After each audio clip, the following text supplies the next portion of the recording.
Penyidik di Reserse Siber Polda Metro Jaya telah menetapkan 2 tersangka dalam proses penyidikan tersebut. Yang pertama saudari NM, yang kedua saudara IM. Ya, penyidik telah menetapkan tersangka terhadap kedua orang ini berdasarkan bukti yang cukup.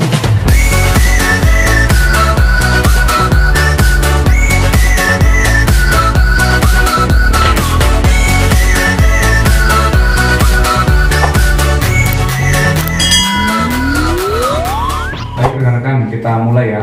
Bismillahirrahmanirrahim. Rekan-rekan, kami izin update tentang dugaan atau penyidikan dugaan peristiwa pengancaman, kemudian pemerasan melalui media elektronik, dan juga pemerasan bagaimana diatur di KUHP, dan juga dugaan tindak pidana pencucian uang. Ya. Jadi atas pertanyaan dari beberapa rekan jurnalis tadi, kami sampaikan bahwa benar ya, penyidik di Reserse Siber Polda Metro Jaya telah menetapkan 2 tersangka dalam proses penyidikan tersebut. Yang pertama saudari NM, yang kedua saudara IM.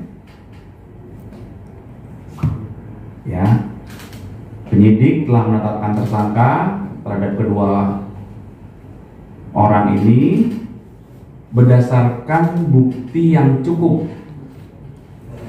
dan berdasarkan hasil gelar perkara. Kemudian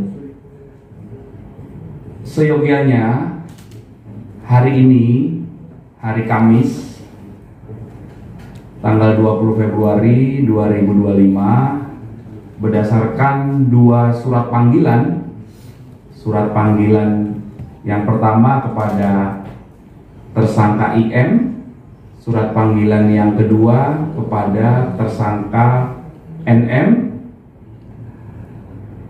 Itu seyogianya akan dilakukan pemeriksaan sebagai tersangka terhadap kedua tersangka ini ya di Direktorat Reserse Siber Polda Metro Jaya. Namun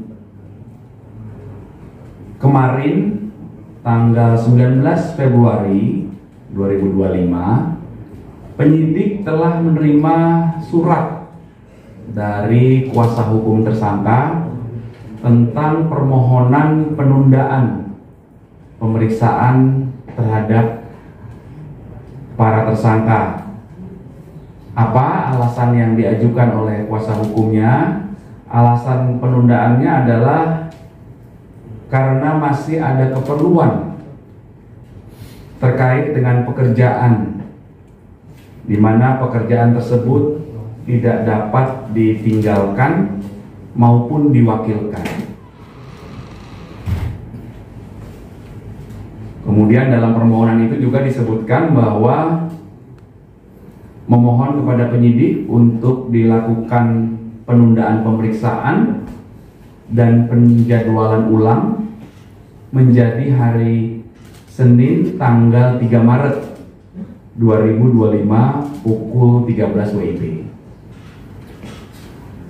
Kemudian berdasarkan informasi ini, maka apa yang akan dilakukan oleh penyidik selanjutnya? Penyidik akan mengirimkan surat panggilan kedua terhadap para tersangka untuk dilakukan pemeriksaan terhadap kedua tersangka di minggu depan. Ya, jadi itu adalah update proses penyidikan yang sedang berjalan berdasarkan informasi dari rekan-rekan penyidik Direktorat Reserse Siber Polda Metro Jaya. Itu rekan-rekan. Mungkin ya. Pak, apa buktinya dia dijadikan tersangka Pak, NM dan IM tersebut? Ya, tentunya hal tersebut sudah dikantongi oleh penyidik dalam proses awal penerimaan laporan polisi, kemudian pendalaman oleh penyelidik, ya, melalui klarifikasi terhadap para pelapor dan saksi-saksinya, kemudian terlapor, kemudian beberapa saksi yang diduga mengetahui adanya peristiwa ini. Kemudian setelah diketahui adanya dugaan tindak pidana, maka ditingkatkan prosesnya menjadi penyidikan untuk membuat terang peristiwa pidana dan untuk menentukan siapa tersangkanya. Kemudian dalam proses penyidikan dilakukan lagi pemeriksaan terhadap saksi-saksi dalam tahap penyidikan, kemudian pihak terlapor, dikumpulkan barang bukti. Setelah bukti yang cukup dikumpulkan, kemudian dilakukan gelar perkara. Akhirnya penyidik beberapa hari yang lalu telah menetapkan dua orang ini sebagai tersangka. Akhirnya setelah ditetapkan tersangka, dilakukan pemanggilan untuk diperiksa sebagai tersangka. Sehingga ujungnya tadi proses yang kami sampaikan tadi. Pasal yang disangkakan dan ancaman hukuman. Iya, betul. Jadi proses penyidikan yang sedang berlangsung ini terkait dengan yang pertama, dugaan tindak pidana pengancaman dan pemerasan melalui media elektronik sebagaimana diatur di pasal 27B ayat 2 dan juga pasal 45 ayat 10 Undang-Undang ITE.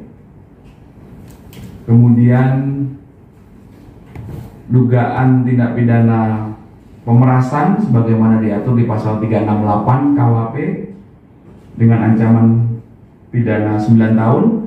Untuk pasal yang pertama tadi ancaman pidananya paling lama 6 tahun ya. Kemudian yang selanjutnya adalah dugaan tindak pidana pencucian uang sebagaimana diatur di pasal 3, pasal 4 Undang-Undang Tindak Pidana Pencucian Uang dengan ancaman pidana paling lama 20 tahun penjara. Pak, untuk di tanggal 3 sendiri, apakah jika NM dan IM tidak datang, apakah akan dijemput paksa, Pak? Bentar ya, ini pasalnya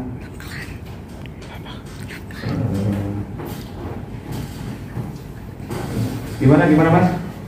Jika IM dan NM tidak datang di tanggal 3 Maret, apakah akan dijemput paksa, Pak, atau gimana? Jadi yang kami sampaikan tadi adalah permohonan penundaan pemeriksaan itu berdasarkan surat dari kuasa hukum kepada penyidik untuk ditunda atau diperiksa tanggal 3 Maret. Maka selanjutnya penyidik akan mengirimkan surat panggilan kedua untuk dilakukan pemeriksaan minggu depan. Nanti kami update lagi tanggalnya ya. Untuk kemungkinan penahanan ada nggak sih Pak atau prosedur? Kami tidak bisa berandai-andai ya, kan kita tunggu hasil kerja penyidik. Penyidiklah yang akan mempertimbangkan nanti setelah dilakukan pemeriksaan ya.